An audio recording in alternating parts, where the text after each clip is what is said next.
কি করলে ভক্তি পাওয়া যায়। ভগবানে আছে করুণা, কৃপাল শক্তি। যেমন কোনো মুদির দোকানে যখন চিনি থাকে, ওই চিনিটা কিন্তু রসগোল্লা থাকে না, চিনি থাকে, তাই না?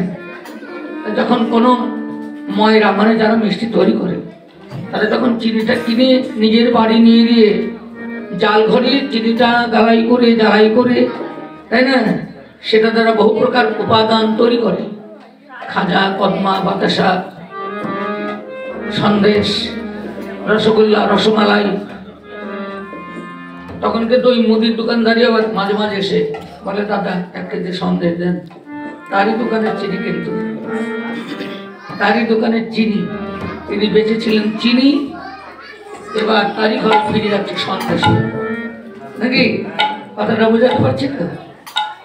ভগবানের ঘরে যখন থাকে সেটা করুণা, আর এই করুণাই যখন ভক্তের চিত্তে, ভক্তির অগ্নিতে সেটা জ্বালাই হয়, জাল হয়, তখনই ভক্তি হয়ে ফিরে যায় ভগবানের কাছে।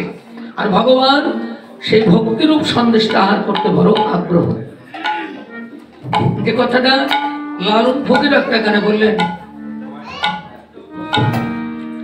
আরে ভক্তির দ্বারে বাধাই আছেন সাই, সে যে হিন্দু কি জবন বলে, হিন্দু কি বন বলে, তার কাছে জাতির বিচার নাই, বিচার নাই। ভক্তির দ্বারে বাধা আছেন সাই, ও সে হিন্দু কি বন বলে, হিন্দু কি বন বলে, তার কাছে জাতির বিচার নাই, বিচার নাই। ভক্তির দ্বারে বাধা আছে সাই, হিন্দু কি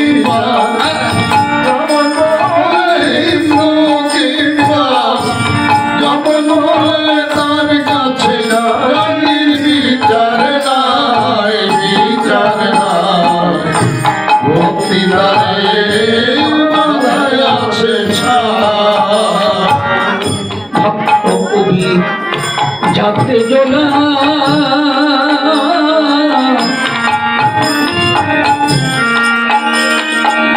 প্রেম ভক্তিতে মাতো পালালো, আমি ভক্ত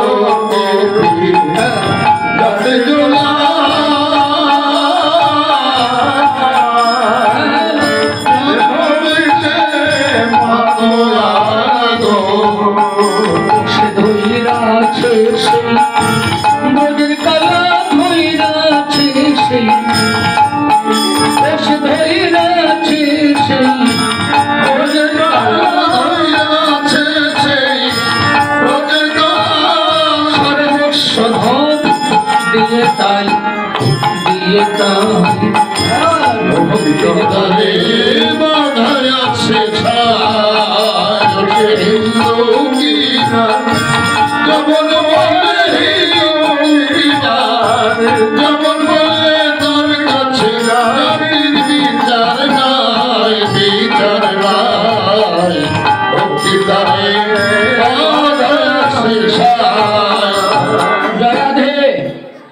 তাহলে জাতির বিচার নাই, বিচার হলো ভক্তি।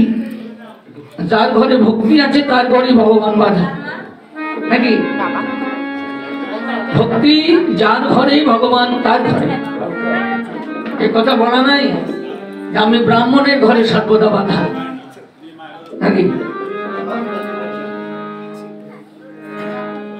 যার ঘরে ভক্তি তার ঘরে তিনি, তাহলে তিনি ভক্তির অধীন। তাহলে এই ভক্তির অধীন হয়ে তিনি কি করলেন? এবার তিনি নিজেই ভক্ত হলেন। কোনো কালে নাহি করি প্রেম ভক্তি দান, ভক্তি বিনা জগতের নাহি অবস্থান। আপনিয়া চরি ধর্ম জীবে শিখাইমু, আর নিজ ভাব ভক্তি দিয়া জগৎ না চাই।